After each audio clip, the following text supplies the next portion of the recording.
कुछ हद तक वो डिफरेंट अगर मैं कहूँ दुबई में, यूएई में दिखाई दे रहा है, वो आम लोगों में है।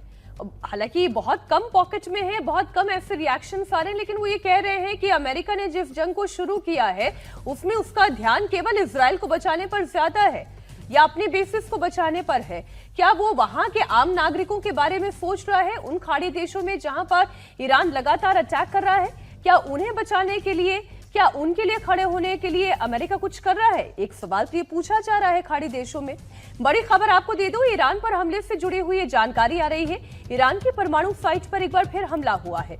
ईरान की नताफ परमाणु साइट पर हमला होना ये इसलिए चिंता पैदा करता है कि अगर थोड़ा सा भी यहाँ पर परमाणु लीकेज हो गया तो ये कितनी बड़ी त्रासदी लेकर आ सकता है। आप इसे इस लिहाज से देखें। और अमेरिका क्या कहता आ रहा है कि उनके पास वो मैच्योरिटी नहीं है। ईरान के पास ना वो मैच्योरिटी है, ना वो इंटेलेक्ट है, ना वो इंटेलिजेंस है कि वो इस तरीके की चीजों को हैंडल कर सके।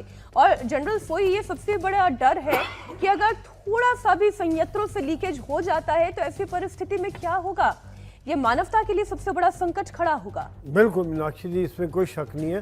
हमने देखा चेर्नोबिल जैसा एक छोटा सा लीक हुआ था, उससे कितना बड़ा असर पड़ा था। यहाँ पर अगर होता तो उससे कई गुना ज़्यादा होगा। ना केवल ईरान बल्कि आसपास के बाकी अरब देश, उनके ऊपर भी इसका असर पड़ेगा। यही कारण है कि IAEA ने इस बारे में चिंता जताई है। मैं यहाँ एक छोटा सा बात और कहना चाहूँगा। देखिए, ज़ैपोरिज़िया में रशिया यूक्रेन वॉर चल रही है।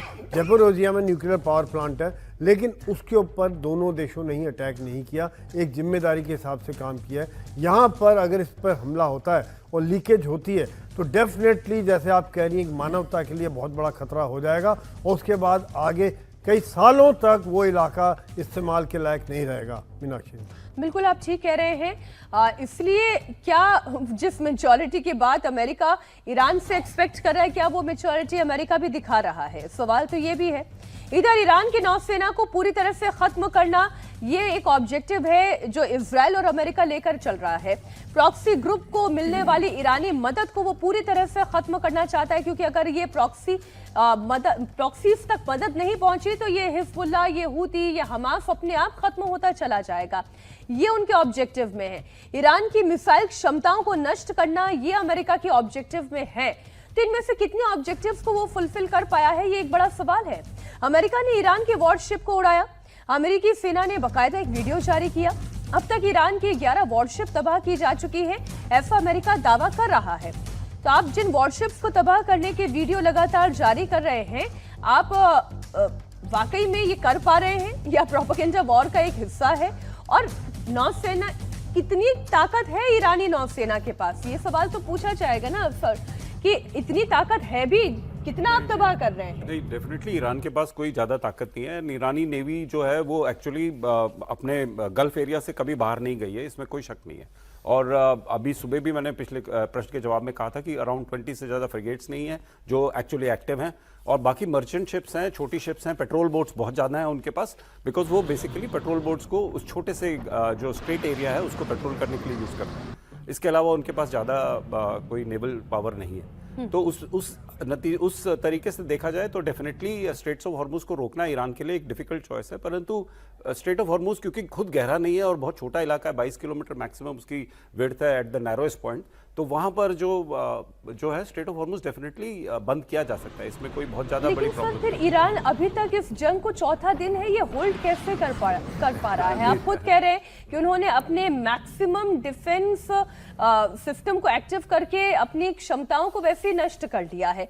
कुछ वो अटैक मोड पर है, लेकिन वो उनके बड़ी स्ट्रेटेजिक लोकेशन है जहां पर वो अटैक कर रहे हैं। और ये युद्ध का चौथा दिन देखिए, ईरान बहुत बड़ा देश है, एंड जब सबसे ज्यादा समझने की बात यह है कि most of the areas are not very heavily populated. That means कि कुछ एरिया डेजर्ट में आता है, कुछ रॉकी माउंटेन्स हैं, कुछ जो है वो प्लेटो टाइप्स हैं जहां पर डेजर्ट और रॉक का मिक्सचर है। तो वहां पर उन्होंने अपनी जो है सैन्य शक्ति को एक्चुअली पहले से ही प्लान करके रखना शुरू कर दिया। Second most important thing is कि अगर डिसेंट्रलाइज्ड कमांड एंड कंट्रोल में यदि लड़ाई लड़ी जाती है तो एक तरह से ईरान गुरिल्ला वॉरफेयर के लिए एक्चुअली अब तैयार है। एंड इसमें क्या हुआ है कि उस अमेरिकन जो इजरायली एम था, दैट मीन्स कि कमांड एंड कंट्रोल के जो ईरान का ओरिजिनल कमांड एंड कंट्रोल था, सिविलियन या मिलिट्री, उसको हटाने से एक्चुअली इस वॉर को ईरान को चलाने में आसानी हो गई है, because moment command and control चला जाता है, जो इंडिपेंडेंट यूनिट्स हैं वो अपनी फिक्स टारगेट साइट्स पे और फिक्स टारगेट प्रोबेबली जो उनको पहले से दिए गए हैं उन्हीं पे फायर कर रही है। और नाउ उनको क्योंकि कोई कम्युनिकेशन नहीं है, या तो सैटेलाइट से आप उस लॉन्च साइट को पिक करिए जहां से वो लॉन्च हुआ है, नहीं तो आप उस लॉन्च साइट को 2 मिनट के बाद आप उस लॉन्च प्लेटफॉर्म को आप